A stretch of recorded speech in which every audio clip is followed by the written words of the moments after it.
తాకట్టులో ఉన్న బంగారాన్ని విడిపించి ఆ రోజు ఆన్లైన్ రేటుకే మేము కొంటాం. Sharma gold company. నమస్తే అలగిరి రవీంద్రనాథ్ గారు. నమస్తే అండి ఉష గారు. సైఫ్ అలీ ఖాన్ పైన జరిగిన దాడి గురించి కనుక మనం మాట్లాడుకుంటే ఆ రోజు నుంచి మొదలు పెడితే ఇప్పటి వరకు చాలా దానికి సంబంధించి న్యూస్ వైరల్ అవుతుందని చెప్పుకోవచ్చండి. ఇవాళ కనుక మనం ఒక అప్డేట్ని చూస్తూ ఉన్నాం. 15,000 కోట్లకు సంబంధించిన ఆస్తి గురించి ఈ తగాదాలు మొదలయ్యాయి అన్న వార్త కూడా మనం వింటున్నాం. దీనికి సంబంధించి ప్రభుత్వం కూడా దీన్ని స్వాధీనం చేసుకునే అవకాశం ఉందన్న వార్త కూడా బయటకు వస్తుంది. దీనికి సంబంధించిన పూర్తి సమాచారం ఏంటి అండ్ దాంతోపాటు ప్రత్యేకించి ఆయన పైన దాడి చేసిన వ్యక్తికి సంబంధించి కనుక చూస్తే పట్టుకున్నప్పటికీ కూడా ఇద్దరు ఫేస్లు మ్యాచ్ అవ్వట్లేదు. ఆ రోజు దాడి చేసిన వ్యక్తి ఒకరైతే ఇవాళ పట్టుకున్న ఇంకొక వ్యక్తి అన్న వార్త కూడా మనం చూసాం. దీనికి సంబంధించి ఈ సంఘటనకు సంబంధించిన పూర్తి వివరాలు ఏంటి? ఇంట్రెస్టింగ్ అప్డేట్ అయితే దీనికి సంబంధించి రావడం జరిగిందండి ఉష గారు. ప్రధానంగా మధ్యప్రదేశ్ భోపాల్ పట్టణంలో టౌన్లో అహ్మదాబాద్ ప్యాలెస్ కి దగ్గరలో ఒక ఫ్లాగ్ స్టాఫ్ హౌస్ అని చెప్పి ఒకటి ఉంది. ఇది ఎప్పటి నుంచో పరిపాలిస్తున్నటువంటి మధ్యప్రదేశ్ భోపాల్ యొక్క నవాబులు. నేను దానికి సంబంధించిన కొన్ని వివరాలు చెప్తాను. ఆ సంఘటనకి అంటే ఈ యొక్క ఆస్తి వివాదానికి సంబంధించి బహుశా రీసెంట్గా జరిగినటువంటి ఏదైతే దాడి సంబంధించినటువంటి ఇన్ఫర్మేషన్కి ఒక లింక్ ఉండొచ్చు అని చెప్పి కూడా పోలీసులు ఇన్వెస్టిగేషన్ చేసే పనిలో కూడా ఉన్నారు. అంటే ప్రధానంగా ఈ ఫ్లాగ్ స్టాఫ్ హౌస్ ఏంటి, దీనికి సంబంధించిన వివరాలు నేను మీతో పంచుకునే ప్రయత్నం చేస్తాను. రీసెంట్గా మధ్యప్రదేశ్ ప్రభుత్వం ఒక యాక్ట్ తీసుకొచ్చారు. At the same time Madhya Pradesh యొక్క డివిజన్ బెంచ్ హైకోర్టు కూడా ఒక తీర్పు ఇచ్చారు. 15,000 కోట్ల రూపాయలు, అక్షరాల 15,000 కోట్ల రూపాయల ఆస్తికి సంబంధించి, అది కూడా సైఫ్ అలీ ఖాన్ యొక్క వారసులు సైఫ్ అలీ ఖాన్ గారికి సంబంధించి ఒక ప్రాపర్టీ ఇష్యూ మీద ఒక తీవ్రమైనటువంటి ఒక తీర్పు అయితే వచ్చింది. దానికి సంబంధించి వీళ్ళు రియాక్ట్ ఎలా ఉంది, దానికి సంబంధించిన వివరాలు నేను మీతో చెప్పే ప్రయత్నం చేస్తాను. యాక్చువల్గా 2011లో భోపాల్ నవాబుగా అప్పట్లో ఉన్నటువంటి మన సైఫ్ అలీ ఖాన్ గారిని కూడా తీసుకెళ్ళి భోపాల్ నవాబుగా కూడా ఒక ఉత్సవం కూడా చేశారు. అంటే ఆ సంప్రదాయవాదందరూ కూడా తలపాగా చుట్టే ఒక ఉత్సవం కూడా 2011లో జరిగింది భోపాల్ నవాబ్గా. అంటే ఇప్పటివరకు అందరికీ తెలిసి ఈయనకు ఆల్రెడీ హర్యానా దగ్గర ఉన్నటువంటి గోర్గావ్ దగ్గర ఒక ప్యాలెస్ ఉందని అందరికీ తెలుసు. అది కాకుండా భోపాల్లో కూడా ఒక పెద్ద ప్యాలెస్ ఉంది. ఆ ప్యాలెస్ అక్షరాల దాని విలువ 15,000 కోట్ల రూపాయలు అని చెప్పి వార్తలు అయితే వస్తున్నాయి. ఈ ప్రాపర్టీ వీళ్ళ యొక్క పూర్వీకుల నుంచి వస్తున్నటువంటి ప్రాపర్టీ ఎవరికి, సైఫ్ అలీ ఖాన్ గారికి. నవాబ్ అలీ ఖాన్ అని చెప్పి ఆయనకి 2 అమ్మాయిలు అయితే ఆ నవాబ్ అలీ ఖాన్ తాలూకా అమ్మాయి అబీదా అంటారు. ఆ అబీదా అమ్మాయి రీసెంట్గా 2015లో ఇండియా నుంచి ఆమె పాకిస్తాన్ వెళ్ళిపోయింది. సో ఇక్కడ మన ఇండియన్ చట్టాలు ఏం చెప్తున్నాయంటే 1968లో ఒక యాక్ట్ తీసుకొచ్చారు, 1968 ఎనిమీ యాక్ట్ అంటారు. ఆ యాక్ట్ ప్రకారం భారతదేశాన్ని విడిచిపెట్టి వేరే దేశాలకు వెళ్ళిపోతే, అంటే పాకిస్తాన్ దేశానికి వెళ్ళిపోతే విభజన తర్వాత, అంటే ఇండియన్ స్టేట్ డివైడ్ అయిన తర్వాత, అంటే భారతదేశం విడిపోయిన తర్వాత పాకిస్తాన్కి వెళ్ళిపోతే వాళ్ళ ప్రాపర్టీస్ ఇక్కడ ఏవైతే ఉన్నాయో అవన్నీ కూడా ప్రభుత్వం జప్తు చేసుకునే అధికారం ఉండేటట్టుగా 1968 ఎనిమీ యాక్ట్ అని అంటారనమాట. ఆ యాక్ట్ ప్రకారం ఏదైతే ఈ ఫ్లాగ్ స్టాఫ్ హౌస్కి అప్పటి వరకు ఉన్నటువంటి వ్యక్తి రీసెంట్గా 2015లో ఆమె పాకిస్తాన్ వలస వెళ్ళిపోయారు ఆవిడ. సో ఆ ప్రాపర్టీని ప్రభుత్వం స్వాధీనం చేసుకునే క్రమంలో భాగంగా ఆమె యొక్క అంటే స్వాధీనం చేసుకోవడం చెప్పి ప్రభుత్వం ఉత్తర్వులు జారీ చేసింది. అయితే ఇమీడియట్గా దాన్ని షూట్ చేసి ఆమె యొక్క సిస్టర్ ఇంకొక ఉంది, సాజిదా సుల్తాన్ ఆమె పేరు. ఆ సాజిదా సుల్తాన్కి వారసులుగా ప్రజెంట్ ఎవరున్నారంటే సైఫ్ అలీ ఖాన్, అదేవిధంగా భార్య అయినటువంటి కరీనా కపూర్, ముందున్నటువంటి ఇబ్రహీం అలీ ఖాన్, అదేవిధంగా సారా అలీ ఖాన్, వీళ్ళందరూ కూడా వారసులుగా వస్తారు దీనికి సంబంధించి ఈ ప్రాపర్టీకి. అయితే 1968 యాక్ట్ ప్రకారం, ఈ ఎనిమీ యాక్ట్ ప్రకారం ఈ ప్రాపర్టీని స్వాధీనం చేసుకునే క్రమంలో ఇమీడియట్గా వీళ్ళందరూ ఏం చేశారంటే, సాజిదా సుల్తాన్ ఆవిడ ఇండియాలో ఉన్నారు, ఈ ప్రాపర్టీకి నేను లీగల్ హైర్గా ఉన్నానని చెప్పి ఆవిడ మరలా కోర్టు గుమ్మానికి ఎక్కడం జరిగింది ఈ ప్రాపర్టీకి సంబంధించి. అయితే ఈ 2015 తర్వాత ఆవిడ సాజిదా సుల్తాన్కి వారసురాలుగా ఉన్నటువంటి ఎవరైతే వీళ్ళున్నారో దీనికి సంబంధించి ప్రభుత్వం 2 సార్లు కూడా హైకోర్టులో వాదనలు వినిపించేటప్పటికీ అప్పుడు జస్టిస్ వివేక్ అగర్వాల్ గారు ఒక తీర్పు కూడా చెప్పడం జరిగింది. రీసెంట్గా ఒక తీర్పు వచ్చింది దీనికి సంబంధించి. ఆ తీర్పు ప్రకారం ఈ ప్రాపర్టీ ఏదైతే ఉందో ఈ ప్రాపర్టీని మొత్తం కూడా ప్రభుత్వ ఉత్తర్వుల ప్రకారం జారీ చేసుకుంటుందని చెప్పినప్పుడు దీనికి ఎగ్నిస్ట్గా ఉన్నటువంటి ఈ సైఫ్ అలీ ఖాన్ వాళ్ళకి రెస్పాండ్ అవ్వమని చెప్పి ఒక నోటీస్ పంపించారు. ఇమీడియట్గా విత్ ఇన్ 30 డేస్లో రెస్పాండ్ కాకపోతే ఈ ప్రాపర్టీని జప్తు చేసుకుంటామని చెప్పి ఇప్పటికీ 2 సార్లు నోటీస్ అందుకున్నప్పుడు కూడా డివిజన్ బెంచ్ ముందు సైఫ్ అలీ ఖాన్ గారు ఇప్పటిదాకా, సైఫ్ అలీ ఖాన్ కావచ్చు లేకపోతే వారి యొక్క వారసులు ఎవరు కూడా, ఇప్పుడు నేను చెప్పినట్టు వీళ్ళ ఫ్యామిలీ మెంబర్స్ ఎవరు కూడా ఆ ప్రాపర్టీకి సంబంధించి వాళ్ళ యొక్క వాదనలు వినిపించలేదు. ఈరోజు మనం వీడియో చేస్తున్న దాకా అప్డేట్ అయితే లేదు. దీనికి సంబంధించి ఈ వివాదం ఎలా ఉంది, చిట్టచివరిగా ఫైనల్ యాక్షన్లోకి, అంటే ఫైనల్ ఉత్తర్వుల ప్రకారం జడ్జిమెంట్ దీని ప్రకారం ఇమ్మీడియట్గా ఈ ప్రాపర్టీని ప్రభుత్వం జప్తులో తీసుకోవడం చెప్పి గవర్నమెంట్ అక్కడ మధ్యప్రదేశ్ భోపాల్ ప్రభుత్వం కూడా హెచ్చరికలు జారీ చేసింది. ఇదిలా ఉంటుండగా ఈ సంఘటన జరిగింది, దాడి జరిగింది.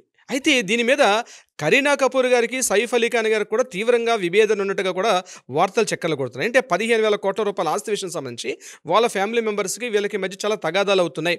ఇది బయటకు రాలేదు ఈ విషయం ఇన్ఫర్మేషన్ సంబంధించి, బట్ జరుగుతుంది అన్న విషయం అయితే కంప్లీట్గా చక్కర్లు అయితే కొడుతున్నాయి ముఖ్యంగా భోపాల్ సంబంధించి. ఎందుకంటే ఈయన భోపాల్కి నవాబ్గిరి కూడా అంటే 15,000 కోట్ల ఆస్తి వీళ్ళ పూర్వీకులు చూస్తున్న ఆస్తి. మన్సూర్ అలీ ఖాన్ పటౌడి తర్వాత 2011 చనిపోయారు. 2011 తర్వాత దానికి వారసులు వీలయ్యారు ఇప్పుడు ఆ ప్రాపర్టీకి.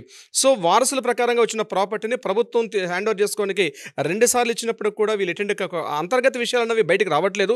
ఆ విషయాన్ని వాళ్ళు మాట్లాడితే కానీ తెలియదు, వాళ్ళు ప్రెస్ మీడియా ముందుకు వచ్చి మాట్లాడితే కానీ దీనికి సంబంధించిన ఇన్ఫర్మేషన్ తెలియదు. కానీ ఇప్పటికీ 2 సార్లు కూడా ఎటెండ్ కల్లా థర్డ్ టైం ఉత్తర్వులు వచ్చినప్పుడు కూడా రెస్పాండ్ అవ్వకపోవడం అనేది కొంత అనుమానాన్ని దారితీస్తుంది. ఇంకా బహుశా నాకు తెలిసి ఇది ప్రభుత్వం జప్తు చేసుకునే అవకాశం కూడా ఉంది.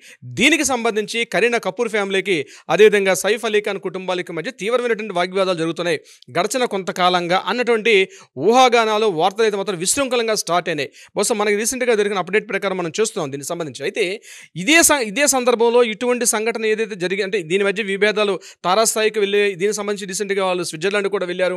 స్విట్జర్లాండ్లో ఒక 1 వీక్ 10 days ఉండొచ్చారు. అప్పటి నుంచి కరీనా కపూర్కి అట్ ద సేమ్ టైం అంటే కపూర్ ఫ్యామిలీకి నేను చెప్పేది పర్టికులర్ కరీనా కపూర్ అంటే కపూర్ ఫ్యామిలీకి చాలా పెద్ద ఫ్యామిలీ. కపూర్ ఫ్యామిలీ అంటే పృథ్వీరాజ్ కపూర్ దగ్గర నుంచి కూడా చాలా పెద్ద ఫ్యామిలీ. రాజ్ కపూర్ పృథ్వీరాజ్ కపూర్ దగ్గర చాలా పెద్ద ఫ్యామిలీ.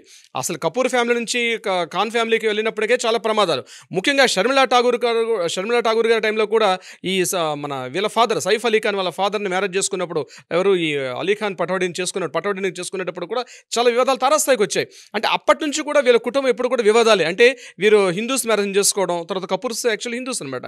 సో చేసుకున్న తర్వాత వాళ్ళు మళ్ళీ ముస్లిమ్స్లో కన్వర్ట్ అవ్వడం, ఈ యొక్క విభేదాల్లో చాలా ఉన్నాయి. అట్ ద సేమ్ టైం ఈ ప్రాపర్టీ ఏదైతే ఉందో అంటే దీన్ని బట్టి మనకు తెలుస్తుంది అంటే సైఫ్ అలీ ఖాన్ గారికి నాట్ ఓన్లీ ఏదో ఇంతవరకు మనం అనుకున్నట్టుగా ఏదో 2,000 కోట్లు 3,000 కోట్లు కాకుండా కొన్ని వేల కోట్ల రూపాయల ఆస్తి. ఇదే 15,000 కోట్ల ఆస్తి అయితే అక్కడ మన హర్యానాలో ఉన్నటువంటి ఆ ప్యాలెస్ కూడా అది కొన్ని వేల కోట్ల రూపాయల ఆస్తి. ఇన్ని ప్రాపర్టీస్ ఇష్యూస్ మీద చాలా దారుణంగా జరుగుతున్నాయి.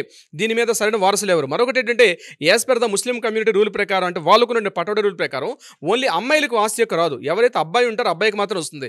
ఇప్పుడు ఈ రకంగా మనం మాట్లాడుకుంటే సైఫ్ అలీ ఖాన్ తర్వాత ఇమీడియట్గా అక్కడ వారసుడు ఎవరంటే ఇబ్రహీం అలీ ఖానే వారసుడు వస్తారు. ఆ అమ్మాయి సారా అలీ ఖాన్ కానీ వీళ్ళెవరు కూడా వారసులు రారు. మనకి విషయం తెలుసు. సారా అలీ ఖాన్ గారు కూడా చాలా సందర్భాల్లో ఆవిడ ఒబేసిటీ సమస్యను చాలా ఫేస్ చేశారు. సినిమా ఇండస్ట్రీ రాకపోతే చాలా రకరకాలుగా మరలా ఆవిడ సినిమా ఇండస్ట్రీకి రావడం జరిగింది. అంటే విభేదాలు తారాస్థాయిగా ఉన్నాయి. ఈ వేల కోట్ల రూపాయల ఆస్తికి సంబంధించి విభేదాలు చాలా తారాస్థాయిగా ఉన్నాయి. అటువంటి సమయంలో ఈ సంఘటన జరిగింది. ఇది కంప్లీట్గా పెద్ద వైరల్ అయింది. ప్రతి ఒక్కరు మాట్లాడుకుంటున్నారు. ఇటువంటి సందర్భంలో ముంబై పోలీసుల మీద తీవ్ర ఒత్తిడి గురైంది. దట్ ఇంకోటి ఏంటంటే దీనికి ఈ ఎంక్వైరీకి సంబంధించి పోలీస్ ఇంటరాగేషన్ సంబంధించి దయానాయక్ గారు రీసెంట్గా రావడం. దయానాయక్ అంటే it's one of the familiar person in ఇండియాలో. అంటే ముఖ్యంగా ఇన్వెస్టిగేషన్ చేయాలన్నా ఎంక్వైరీ చేయాలంటే దయానాయక్ గారు అంటేనే చాలా ఫేమస్ పర్సన్. అతని ఆధ్వర్యంలో ఈ యొక్క ఇష్యూస్ జరగడం దీనికి సంబంధించి ఎంక్వైరీ జరిగిన తర్వాత దయానాయక్ గారు సుమారుగా 70 బృందాలు ఏర్పాటు చేసి మొత్తం ఎంటైర్ ముంబై మహానగరాన్ని థానే డిస్ట్రిక్ట్ని జల్లెడ పట్టిన తర్వాత ముగ్గురిని పట్టుకున్నారు. ఆ ముగ్గురిని పట్టుకున్నప్పుడు కూడా మొదటి వ్యక్తిని పట్టుకుంటే ఆ మొదటి వ్యక్తి కాదు, ఆయన ఒక 5 గంటల పాటు విచారించారు, ఇతను కాదని చెప్పి మళ్ళీ పంపించారు.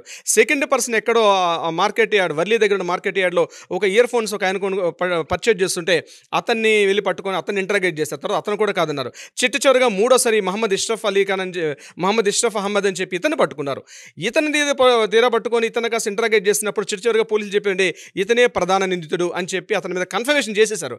కన్ఫర్మేషన్ చేసిన తర్వాత నుంచి ప్రాబ్లం స్టార్ట్ అయింది. ఏంటంటే ఏదైతే పోలీసులు ముందు మనకి ఇష్యూ జరిగిన తర్వాత అక్కడ ఉన్నటువంటి ఫుటేజెస్ రిలీజ్ చేశారో ఆ రిలీజ్లో ఆ ఇమేజెస్ ఉన్నటువంటి ఆ యొక్క పిక్చర్కి అంటే ఆ ఇమేజ్కి ఇప్పుడు ఎవరైతే నిందితుడిగా చెప్తుంటే మహమ్మద్ ఇష్రఫ్ అహ్మద్ అని చెప్తున్నారో ఇతనికి మధ్య మీరు చెప్తే నమ్మరు ఉష గారు, అసలు ఎక్కడ పోలికలు కూడా కనిపించట్లా.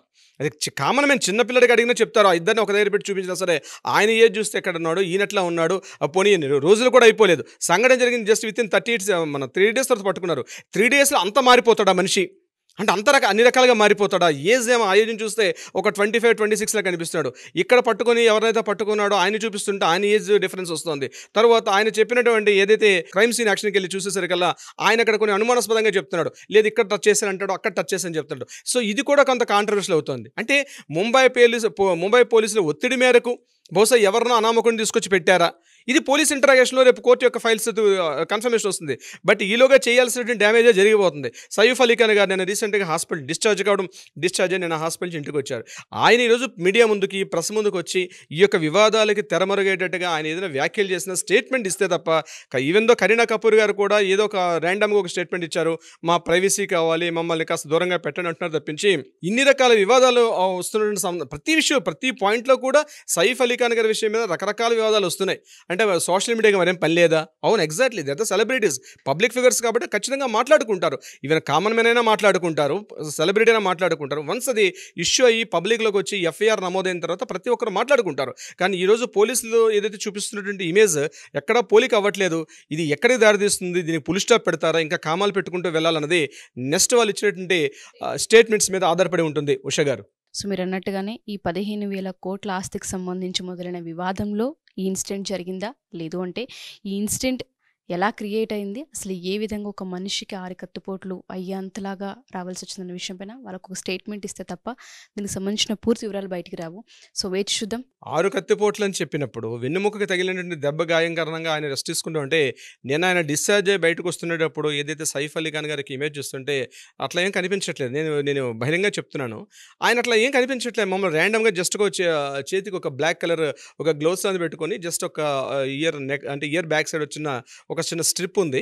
జస్ట్ ఆయన నడుచుకుంటూ యాస్టేజ్గా వస్తున్నారు. జస్ట్ క్యాజువల్గా వచ్చి అందరినీ విష్ చేసుకుంటూ హాయ్ అని ఏదైతే వైన్స్ ఎక్కడైతే పెట్టారో దానికి సంబంధించిన హ్యాపీగా ఆ చేతుడు మూమెంట్ చేసుకుంటూ అందరినీ హాయ్ బాయ్ చెప్పుకుంటూ వస్తున్నట్టు దృశ్యం చూస్తుంటే పోలీసులు చేస్తున్న హడావిడికి అక్కడ సైఫ్ అలీ ఖాన్ గారి దగ్గర వీడియో ఇమేజ్ కనిపిస్తుంది. దీనికి అట్ ద సేమ్ టైం అక్కడ ఏదైతే వాళ్ళు రిలీజ్ చేశారో ఆ ఇమేజెస్కి అసలు అంతా కూడా అంత కన్ఫ్యూజ్గా ఉంది.